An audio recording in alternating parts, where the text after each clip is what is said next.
It's now time for this month's broadcast of Learning Now TV.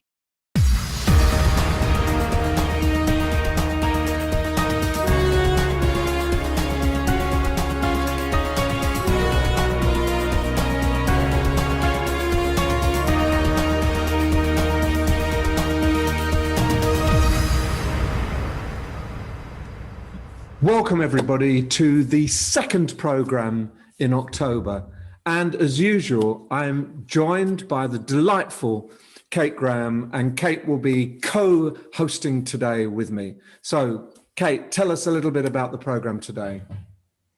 Well, as ever, Nigel, jam-packed. So we have got Professor Brian Sutton, who we were just talking about, I worked with at the very beginning of my career in learning and development. He's talking to you about the master's programme that he's running at Middlesex University. Very interesting.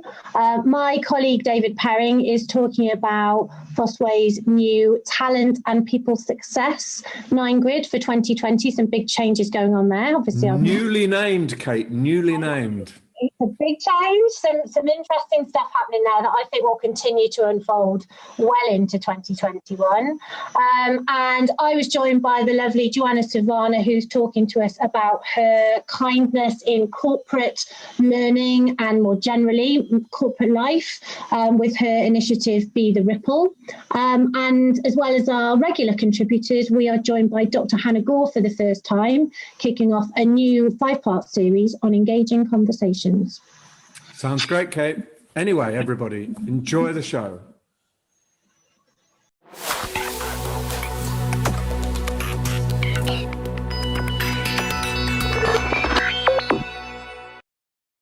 This is an interview, I think, like none other so far on Learning Now television. Firstly, we're talking to a professor. We're talking to Professor Brian Sutton, who's the Professor of Learning Performance at the Faculty of Professional and Social Sciences at Middlesex University. And we're going to talk about a master's programme. A master's programme for you. It's designed for people working in learning, but not who want to be able to produce better courses, although it will inevitably do that, but who want to reflect on their own practice and get better and more thoughtful and basically deliver more choices in their lives and in their professional work. And that makes it, as far as I can see, a unique program, and one that every single person watching this program today should pay attention to. So first of all, welcome Brian Sutton. Thank you very much for joining me. Thank you, Nigel. Could you just tell us one little bit, tell us about this master's program? I've created a fog of confusion in my description. Can you give us a wind of clarity, please, blowing across the conversation? Generally, when you sign up for a master's degree, you do so in the expectation that the university is going to give you a load of content. In other words, you may not have the answer, but someone must have the answer, and a university is going to give you the answer to all your problems. Our approach to the Masters is very different. Yes, you will get some content, but you will decide which content you need to direct your attention to your own environment, your own practice. People think about education, and most L&D organizations think about education as pouring content into an empty vessel. What we think about is changing the shape of that vessel. So we see development in two dimensions. If you pour content into the vessel, you're doing horizontal development. You're learning more, knowing more, but looking at things in the same way. But there is a different development, and that's a vertical development. That's the ability to see differently, to engage with things differently, to imagine differently, to think and see different sorts of opportunities. And so that's a much more powerful development. It is more powerful. So that is about creating opportunities for people to reflect critically on what they've done up until this point, and therefore, from this point going forward, to do things differently, not just in their professional work, but in their lives. So it's to help people be more reflective, evidence-based, give them more options. Is that fair? I'm right with you on the reflective. I'm not quite so with you on the evidence-based, because what constitutes evidence? Different communities have a different view of what is acceptable evidence. What I want to stress, though, is that as you engage in this way, this reflective practice, and reflection has become a sort of a buzzword in L&D, whether it be through mindfulness or whatever. And a lot of reflection is not critical. And by critical, I don't mean criticism. I mean inquiring into yourself about why you see the world in the way you do. What are your assumptions? What's your worldview?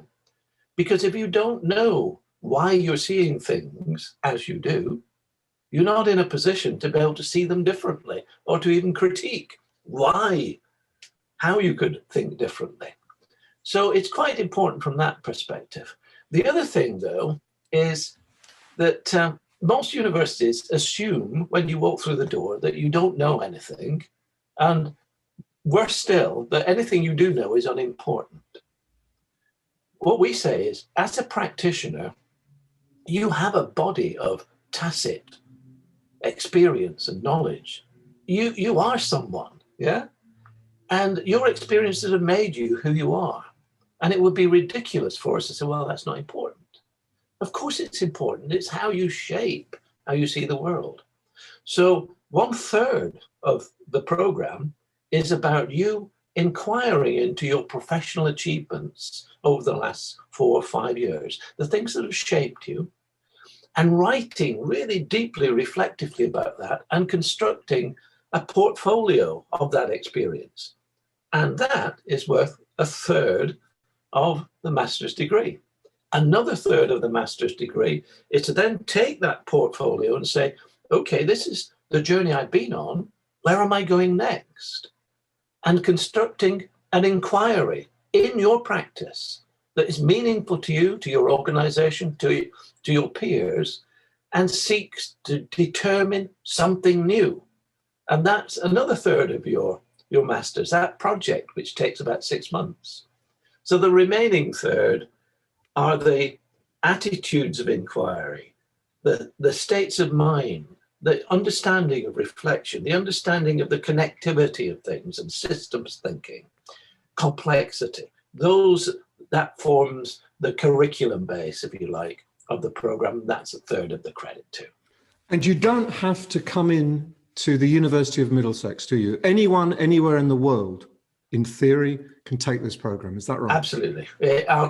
We try to keep the cohort small, between 6 and 10 people, and that's because that interaction, you learn as much from your peers. In the current cohort I've got of 8 people, I've got 1 person in Texas, 1 person in the south of France, 1 person in Finland, and the rest are spread around the UK. Yes. And we all meet virtually once a week for an hour. But we also have a virtual learning environment where we put materials, readings. You can access pretty much anything you want electronically through our library. And we discuss those ideas and look at how those ideas really show up in our practice and show up in ourselves.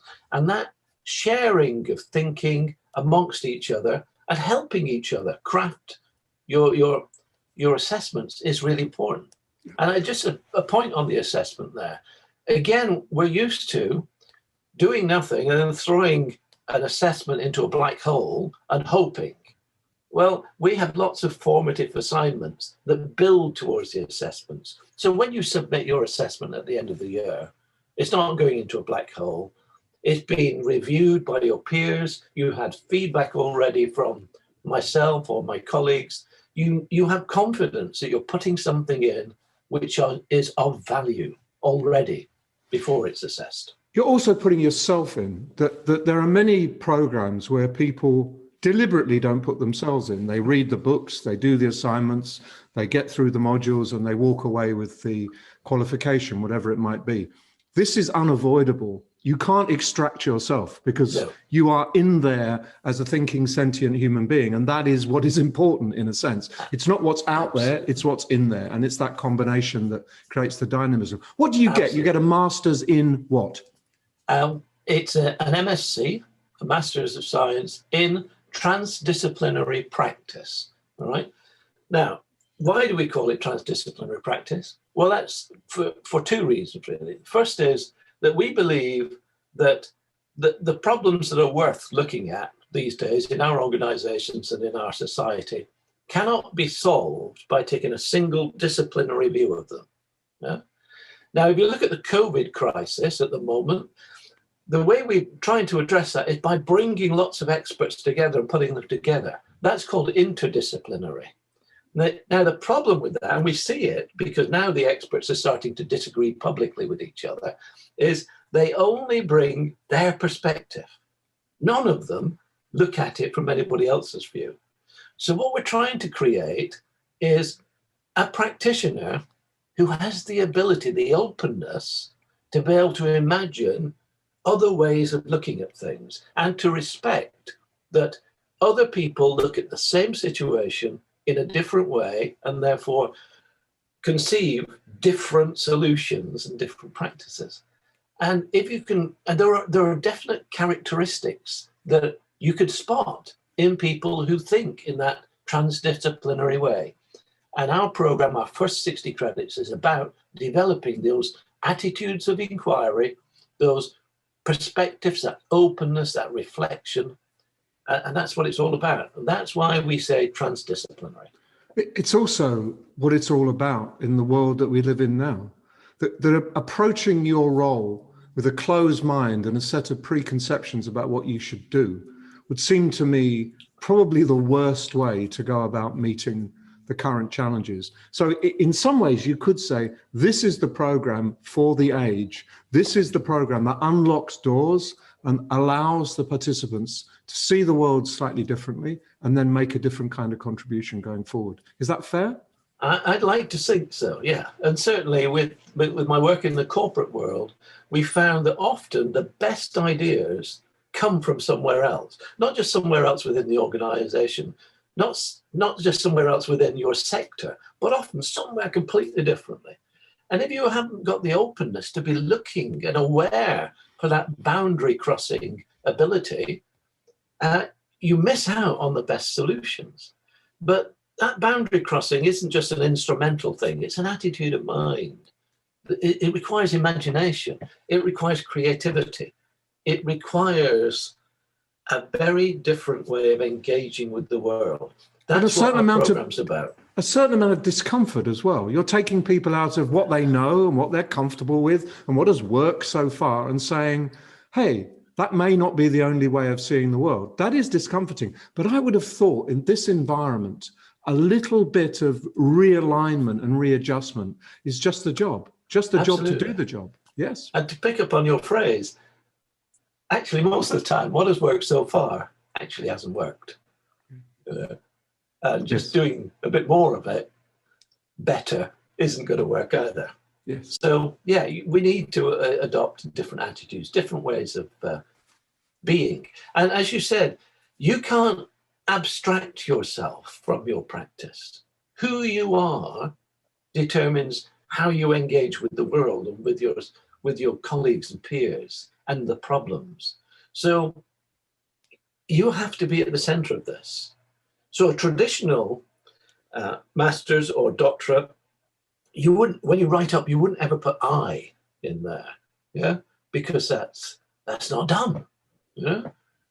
But for us, you have to be present in your writing. It's important for us to know you and how you see things. So you are right at the center of it, and we encourage that, right? That is uncomfortable because it requires you to expose yourself a little bit. And we don't do that in our organizations. We very carefully guard ourselves. We only show the bits that we want to show. Yeah.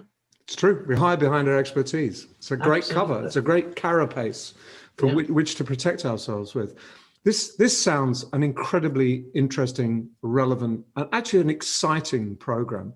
And what we're going to do is put on the screen for anyone who's interested a reference so you can read up about it. But Brian's kindly offered to add his email address as well. So if anyone watching wants to talk directly to Brian and say, is this program for me? He'd be very happy to talk to you, because it really takes individuals on this program. There are very few places and it has to be a really good fit. So if you think, this sounds interesting, I urge you to look on the website, but also to personally engage with Brian. Thank you so much for your time, Brian. I thought that was a fascinating and really important conversation. And I wish there were more programs where you put yourself in and the self that comes out is different. That's the most important point of all. Thank you very much. Thank you for giving me a platform. It's a pleasure to do that, Brian. Professor Brian Sutton from Middlesex University, thank you very much for your time. Thank you so much. Bye.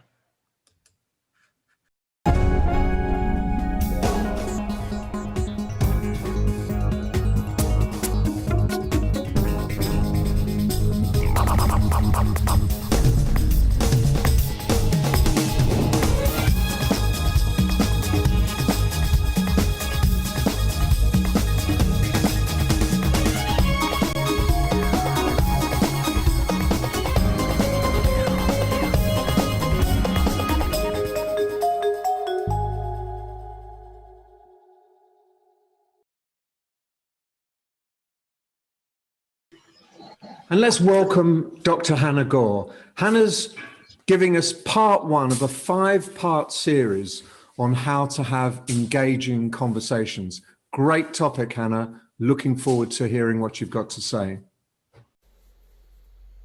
Hi everyone, I am Dr. Hannah Gore. I'm a Learning Experience Director over at the Canterbury Consultancy Group, and I will be bringing you a little mini series from the comfort of my own home during lockdown about engaging conversations. Now, this will cover a number of different areas that are important to you in engaging with people inside your workplace, inside your project, and inside your community. And in this first episode, I want to talk to you about one of the first and important levels of engaging conversations, which is identifying your stakeholders. Now, normally, when we think about stakeholders, a list will come to mind about different people that you talk to on a daily basis, and you think that they actually may have the level of power based on the hierarchy within your organisation, and that may not necessarily be true. Now, I'm going to get a little bit academic now and talk to you about 3 different business models that I studied during my time that I have found beneficial when engaging with stakeholders. Now, the first one was developed in 1986 by Morgan, and what Morgan actually identified is that there are different sources of stakeholder power. Now, during this theory, 13 different sources of stakeholder power were identified. Now, that may be more than you originally considered, but it's very important to look at all 13. Now, these different levels of stakeholder power include things such as authority, controlling resources, decision-making, even controlling the boundaries. Now, it's very, very important to take who you think your stakeholders are and map them against that 13. They all don't have the same power. They all don't have the different levels of power based on the hierarchy within their organisation. Some people can sign things off. Some people have the resources that you need to get somebody else to sign them off, etc. So level 1 is map against the 13 different types. You may not use all 13 different types, but at least you've considered the 13 different types. Once you've mapped those, then consider a model by Stanley that was developed in 1995 called the Stanley Power Matrix. I did tell you I'm getting academic here, but there is a purpose. So the Stanley Power Matrix actually identified 4 key areas for stakeholder power. And these are operational power, comprehensive power, arm's length power, and disempowered. Now, it may be that you have a very powerful person in the hierarchy of your organisation, but they may only have an arm's length power. They are not the stakeholder for you to concentrate on. That is key in investing your energy correctly. You may identify somebody, for example, that controls the resources, that has absolute operational power over your project. They are important stakeholders to engage with. Now, these 4 different quadrants are actually on a spectrum. It isn't just a case of plotting them inside a box, it's working out who has more power than others, who has more operational power, more comprehensive power. Now, I will be covering these off in a blog piece over at drhannahgore.com, so please skip over there after you've watched this to take a look at actually how this theory works out. So, once you have identified all the different sources of stakeholder power, and then you have mapped them to work out the level of power that they have within your organisation, there is one final step. And that is to look at the model called Salience by Mitchell, developed in 1993. Now, this is only a 3-layer model. It does get easier at the end goal, but what they actually discovered was that there's 3 levels: power, legitimacy, and urgency. Again, this is crucially important to you. So say, for example, you have identified somebody that controls the resources inside your organisation, and you have identified through Stanley that they have operational power. Fantastic. You know who is actually going to help you get the resources you want to put it forward. But what happens if this project that you have in mind is not urgent to them? It will not get done. So it's very, very important to work out how urgent these projects are to the stakeholders that you're actually engaging with. That changes the tone and the level that you actually engage with. It changes the outcome into the types of conversations that you're going to have with them. As I said before, it is a little bit academic, but in business, it always pays out. So pop over to hannahgore.com, take a look at the models, go back, think about all the stakeholders that you engage with, identify the ones that you're not engaging with, and work out their levels of power. And then that will help you define how you're going to engage with them moving forward. In the next few episodes, we'll be discussing how to have engaging conversations once you've identified your stakeholders. So in the meantime, take care, stay safe, and I'll see you all again soon.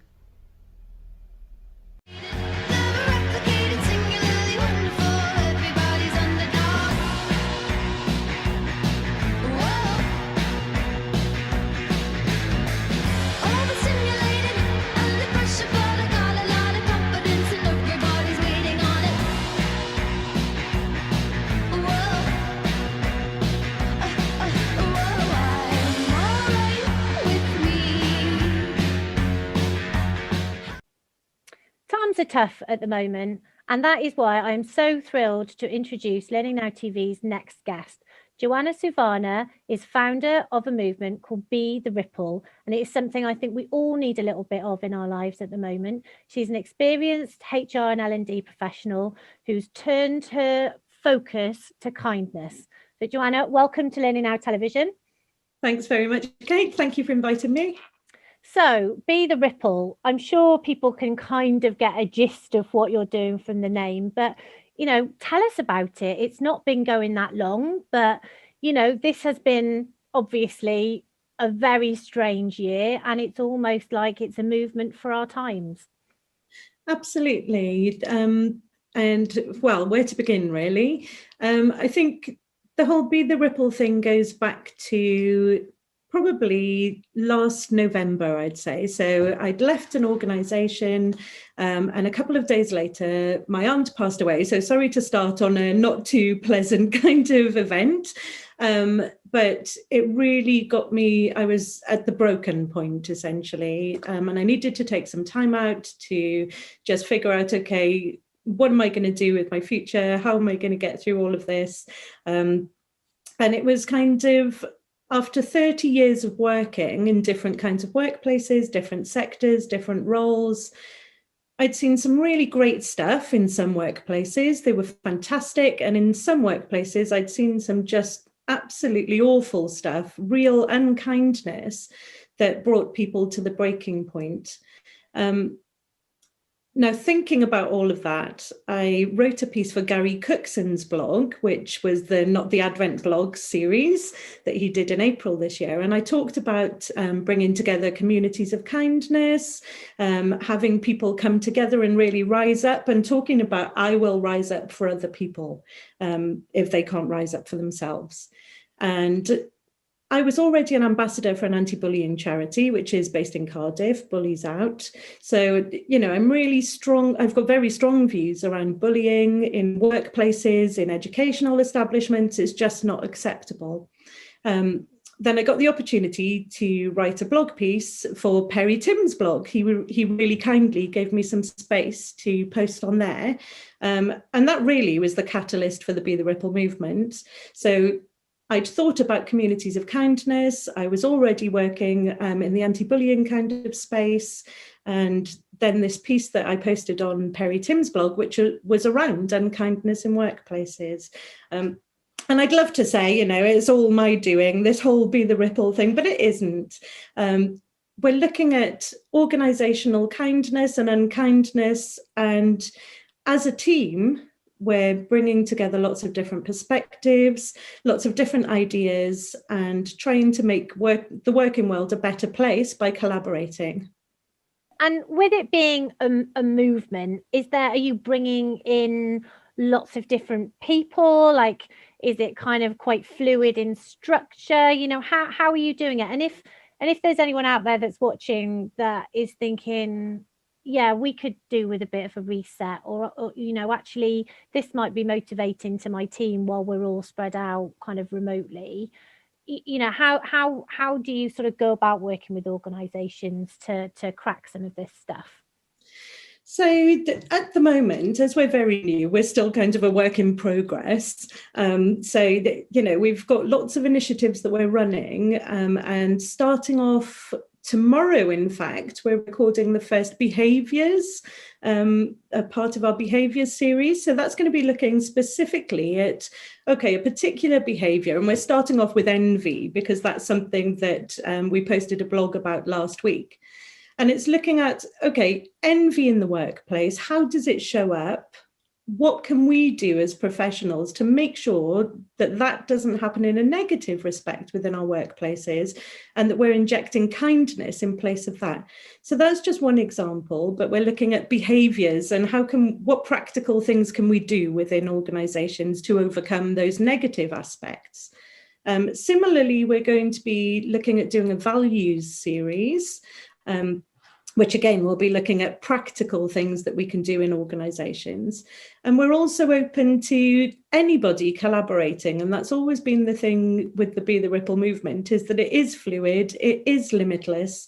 We want people to just join in. So if there's a particular organisation that's doing something amazing, then we want to hear about it, and we want to shine a light on that and show other people, this is what this organisation is doing. These are the results that they're achieving, and the outcomes, and all of the great stuff that's around it. Now, I spoke recently to a lady at Companies House in Cardiff, so again, based in Cardiff, and the work that they're doing there is absolutely incredible, and it's based around kindness and care at every level, at everything they do. And it's really just sharing. We're trying to pull that in so that we can share those stories, share the approach, and really get other organisations to see that there is another way instead of just kind of profit over people. Is it HR's responsibility to make this happen and get people to live the values of the organisation, or are they an enabler rather than an owner of this kind of thing? I'd say personally, I think it's everybody's responsibility, and I don't think that anybody is off the hook with that. Of course, HR and L&D need to drive it forward. The leaders of the organisations, the CEOs of the organisations need to be role modelling that behaviour, the values within everything that they do. But it's everybody's responsibility. If you work somewhere, then you need to be showing that value. You need to be displaying the behaviours that the organisation stands for. Otherwise, it just falls down. And I think I've worked certainly in organisations where they've got, like we were talking about macro and micro stuff before, and you could have like a specific team that really isn't working well and doesn't live up to the values of the overall organisation. And the organisation might be brilliant, but that one team can start spreading those poisonous ripples, those the toxicity, and it can start getting bigger and bigger and bigger. So I do think that it's absolutely everybody's responsibility. And tell us about, we talked before we came on to record the session about action over words. And obviously it's words that have been the kind of the catalyst for the action from your blog posts and things. But, how can people get involved? And tell us a little bit about KindFest. So at the moment, we've got quite a few initiatives running. So we've got a collaborative blog that I'm sure lots of people have seen already. And that's looking really at amplifying voices, at amplifying the different issues.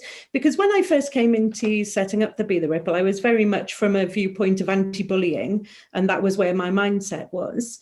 But when you think about organizational kindness or unkindness, it's such a much bigger thing than just bullying. So it's, the microaggressions, it's kind of anybody who's a bit different. The piece that I wrote that was the catalyst for the movement was about high performers. So high performers are looked on as not such a good thing from some team members. So it's a lot bigger and a lot wider. So the blog itself is looking really at amplifying all of those different voices and all of the different kinds of issues and perspectives, so that we can really look at different viewpoints and see what's happening in different sectors. We've also got Top Tip Tuesday, which I'm not sure if you've seen, but that's just where people post a really quick video, so like 1 or 2 minutes on a Tuesday, obviously. And that's just to say how you can inject more kindness into the workplace and giving ideas as to how you can do that. We've got Wellbeing Wednesday, which has just started, which was modelled on Perry Timms does a Wellness Wednesday, where his team take a break on a Wednesday. So we thought, oh, that sounds really nice. So we'll go for a Wellbeing Wednesday, where it's like looking at the well-being of people, mental health, all that kind of thing, and sharing resources and stories around that. So if anybody would like to get involved with that area, then please, just get in touch with us. We're currently developing some learning. And as I said, we've got this thing starting this week, which is around behaviours.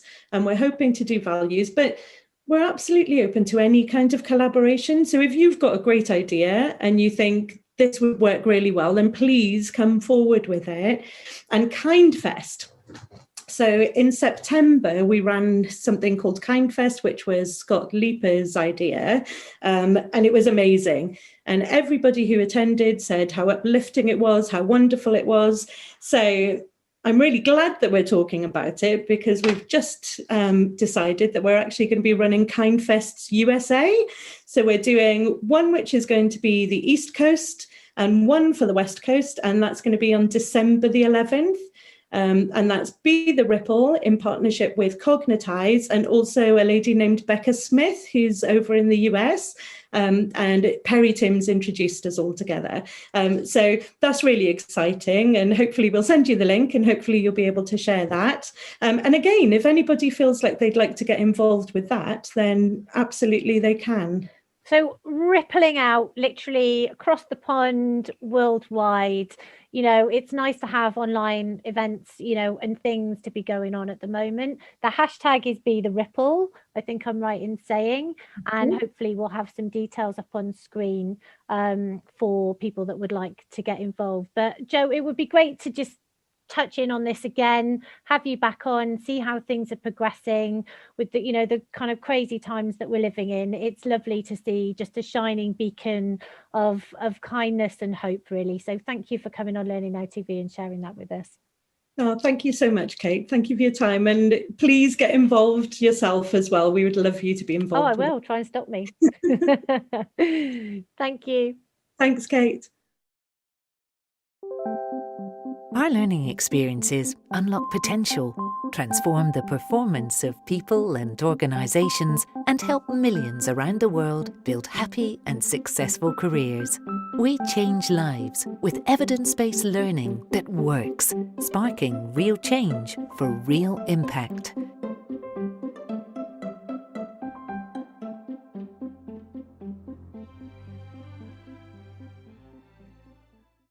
Robin's back.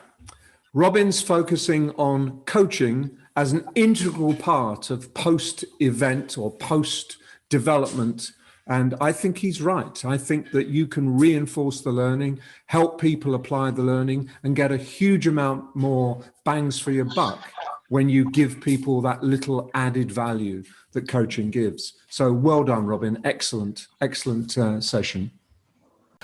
I don't necessarily want this spot on Learning Now TV to essentially become the why COVID-19 isn't quite as bad as it seems spot, but in truth, one of the things that obviously many of us are dealing with on a day-to-day basis is how we've had to adapt the work that we do in helping people to improve their performance.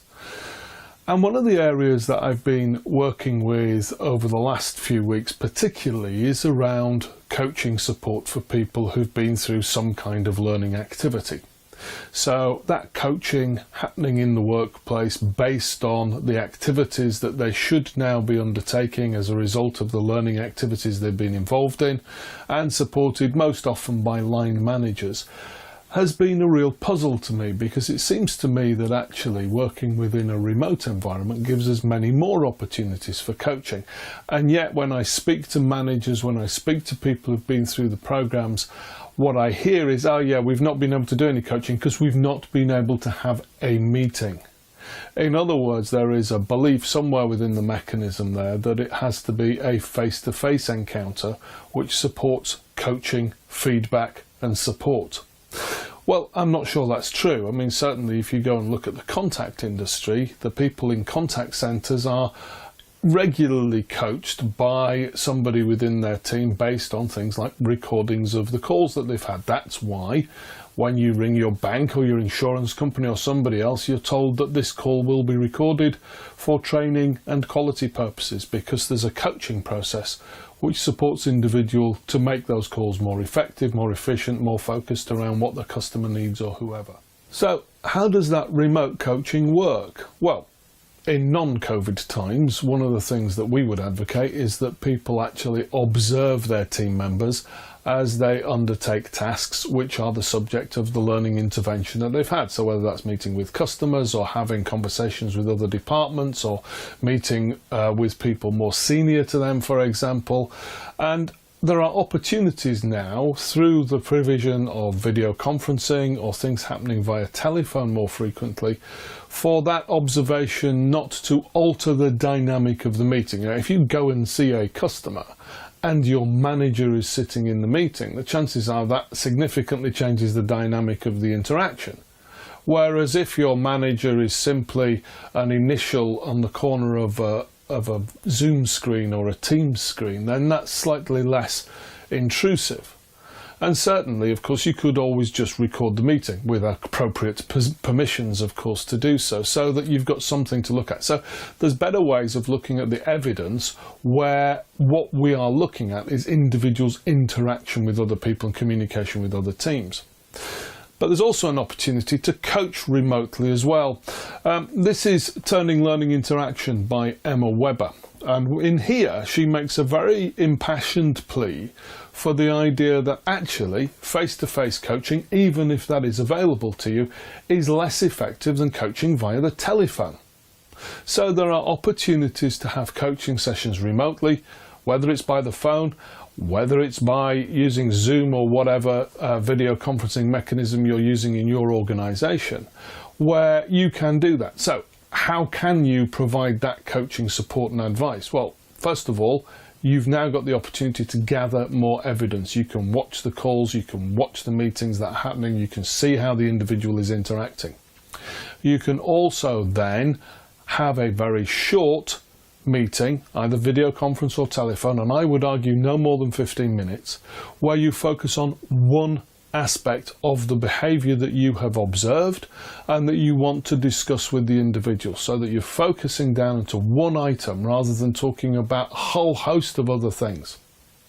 And at the end of that short 15-minute conversation, you agree one action, one thing that the individual is going to do differently in order to be better next time. And then you are organising at the same time the follow-up process. So are you going to observe that interaction? Is that feasible? Is that possible? Is that appropriate? If not, are you going to ask for their feedback? Are you asking them to gather their own evidence of what worked and what didn't and bring that back? And when is that meeting going to happen? Don't try and end those meetings with, "Oh, we'll catch up soon." Because while what you are saying is, "Look, I've got another meeting in 10 minutes and I don't want to play some kind of diary lottery with you for the next 10 minutes before that meeting, trying to work out a date which is mutually convenient, we'll arrange it at some other point." What your coachee hears is, "No one's ever going to follow this up. You don't need to worry about actually undertaking this action that you've just agreed to, because do you know what? Nobody cares." So make that appointment, be clear about what the output is that you expect, and then have another 15 minutes where you talk about one thing and you agree one action. And I think that's a really effective and efficient way of coaching in these COVID-19 times, using the tools that we're now getting much more comfortable with using than we were perhaps this time last year.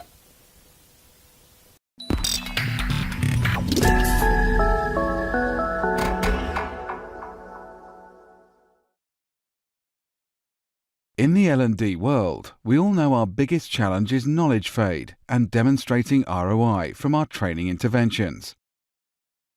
At Elephants Don't Forget, we use artificial intelligence to guarantee that what you train your employees, they learn and retain. If you are looking to transform the impact your training content has in your business, improve the ROI, and perhaps help employees learn and retain even the dull regulatory material, drop me a line at nelly@elephantsdon'tforget.com.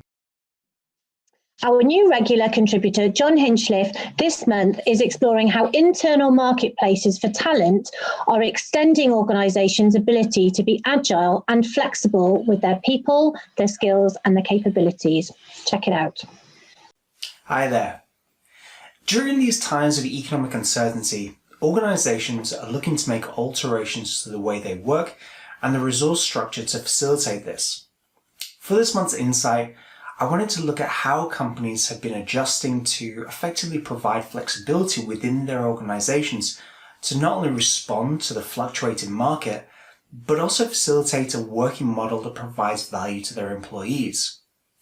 One such technique is to utilise the talent marketplace model, which aims to connect employees to opportunities or gigs within an organisation, typically through a technology platform, and offers a flexible approach to talent management and mobility. Putting workers in different environments with different teams means they are able to gain new skills, network across the business, and benefit from development opportunities, whilst employers are able to unlock greater potential within the workforce. Breaking work down into projects is also another aspect of the model, as it allows organizations to hone in on the skills needed to complete each component and source people to match this. Thinking in terms of projects instead of overarching job roles gives people wider opportunities to get involved, provides fresh insight into the way work is done, and drives efficiency. Not only does the model allow an organization to identify and deploy skills quickly, it also helps to increase employee engagement and retention by enabling people to constantly develop and benefit from a varied work life. Movement across the business also increases networking, which can reduce internal hiring bias and promote diversity by enabling workers to break out silos. In addition, providing opportunities that enable employees to gain skills that are aligned with the business needs, and being able to do this quickly improves overall business agility. COVID has increased adoption of the model amongst various organizations, as widespread economic disruption has meant that businesses have had to adopt quickly. Furthermore, remote working combined with rising unemployment and the threat of automation has meant that employees are reconsidering what they want from a career. The model has the potential to equip people with skills for the future and provide businesses with the access to those skills. There isn't a fixed model for talent marketplace adoption. Instead, out of the companies who have actually implemented this so far, a bespoke approach has been preferred that is highly customized to each organization's workforce, strategy, and culture. The focus has been on iterative design. This is starting with a baseline solution, which is perfected over time through continuous learning and customization as a business and employees need, as well as economic factors are more clearly understood and defined over the time period. This approach is dynamic and allows for change and agility. For example, a business may start off looking internally at how it can match available skills to projects, but an iterative approach could eventually lead to a solution that allows the business to also look externally for talent whilst leveraging data to drive its human capital strategy. Some key steps that have been identified for implementing this include being agile and iterative, mapping the user journey, training management and having them champion the project by becoming agents of change, incorporating talent, also talent management and the L&D teams through the whole process, creating a culture that actively encourages career mobility and also supports deviation from a traditional career path. Further to this, organizations have the ability to utilize external freelance talent to not only fill in skill gaps where they're present, but also to upskill existing team members to provide that resource for the future. A PwC report shows most CEOs view the unavailability of talent and skills as the biggest threat to their business. Having the ability to utilize an agile talent network allows organizations to understand what skills they have within their organization, areas that need to be developed, and also indicators of where external resources are required to allow them to stay productive both now and in the future. Obviously, this is quite an interesting model, and also it might be interesting to see how could this be incorporated within your organization. But for now, I really hope that was insightful and helpful to you, and I look forward to seeing you next month. DPG's online courses are designed to fit around your life, so you can study anytime, anywhere. Get in touch now for more info.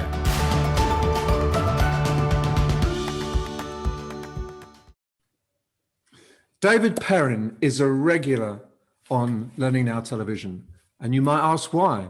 Well, it's partly for his youthful good looks and his dynamic personality, but it's also partly to do with the fact that he's one of the key people in Fosway, along with the person we know who's known as the other David Wilson. And Fosway keeps on producing really interesting reports that it would be remiss of us for ignoring. And they are about to launch a report on talent. Now, David, you've changed the name of this 9 grid. Tell us what it used to be, tell us what it is now, and tell us why you changed the name. Yeah, sure. Thank you for having me back. Obviously, I must be doing something right, so I appreciate that feedback.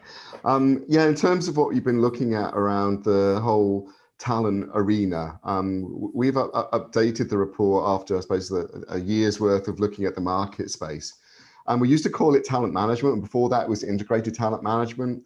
I think what we've realized specifically probably is an accelerated element from the COVID experience as well, is that talent management isn't enough. It may be a foundation for organizations, but thinking about a broader definition of talent and people's success is something that actually we probably all need to embrace. And partly that's caused by the whole new world of work that people are experiencing and loads of implications around that. And also maybe the limitations of the previous approach maybe to talent management, which tended just to focus on the space cadets, if you want to, for want of a better phrase. So it was either the high potentials or the top 250 in an organization. But we know that actually successful organizations are successful because of everybody. So trying to create a much more democratic approach, which is much more agile and flexible, fast moving, that enables people to feel engaged and something that supports them in our remote working life as much as it is in our distanced economy, is something that almost talent management wasn't able to stretch up to.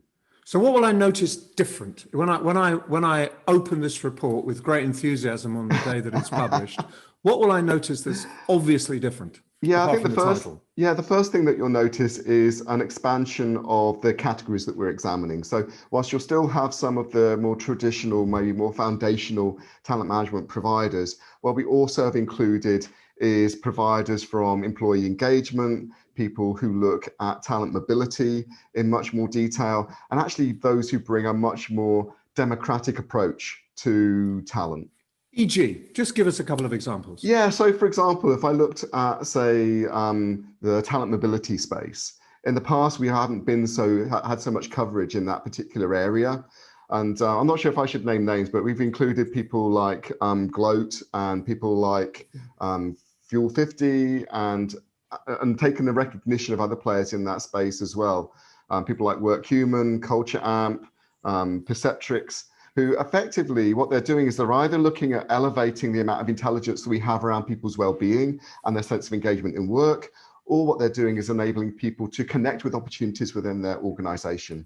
And there are some amazing stories about effectively how organizations are not necessarily focusing on roles and responsibilities, but starting to say, here's a project, would you like to be involved? We recognize that you have the skills, come and participate.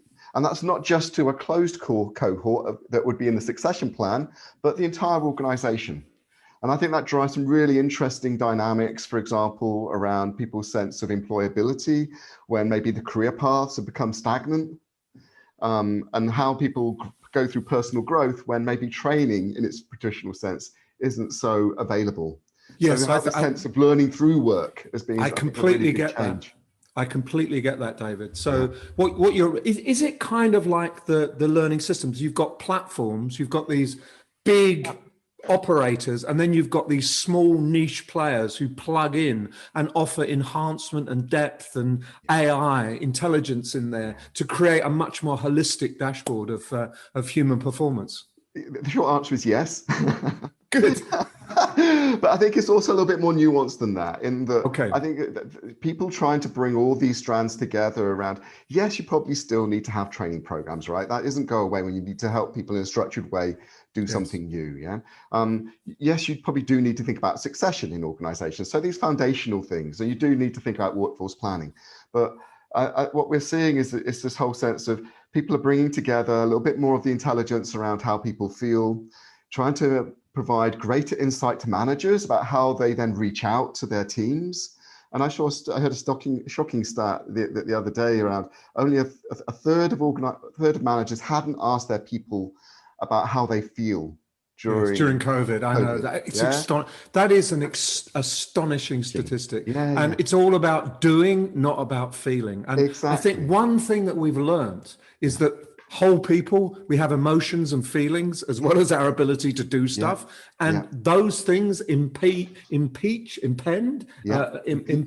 our ability to do things.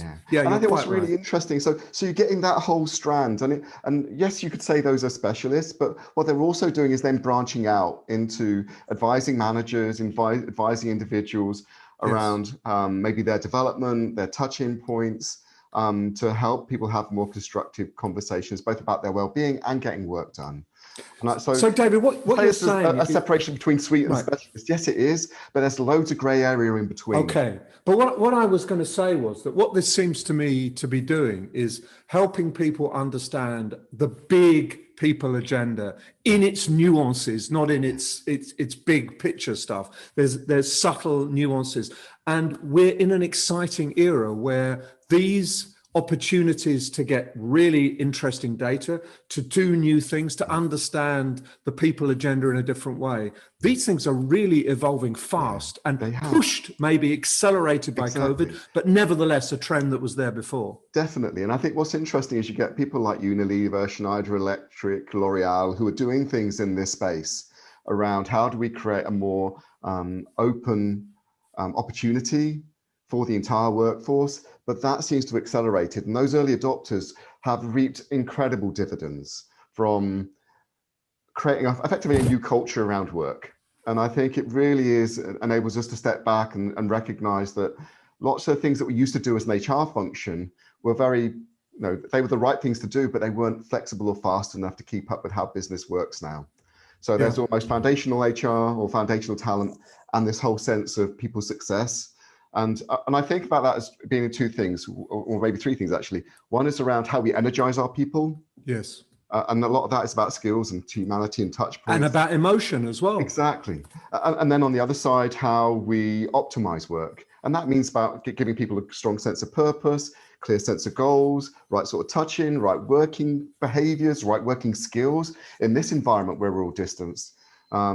to find their way, to see what's effective at work. And that's a people agenda thing. And then fueling that all through intelligence. So understanding how people feel, understanding what's working both through business data and people data is something that I think is almost like a new era. And it's a market space that has been incredibly stagnant for the last 15, 20 years, which seems to be exploding. Yeah, I think it is. So it's basically mindset, skill set, tool set, wrapped in a layer of data, so you can make intelligent decisions for the individual and for the organization. David, that's a really interesting report. I'll look forward to it. Could you remind us, what is it called? So it will be the Talent and People Success 9 Grid. It shows a matrix of providers, and also the thing that's probably a lot more dynamite than just the grid is the report, which talks about the market trends and how that's shifting, and also the solution trends. So I'd really recommend scanning through it. We write it really simply, headlines, few words, so you can really skim it quickly and get a sense of how things are changing. Excellent. And there'll be a crawl on the screen. So take a note of the link on the screen now. And David, always good to talk to you. Thank you so much. Pleasure as always. Thank you, Nigel. Thank you.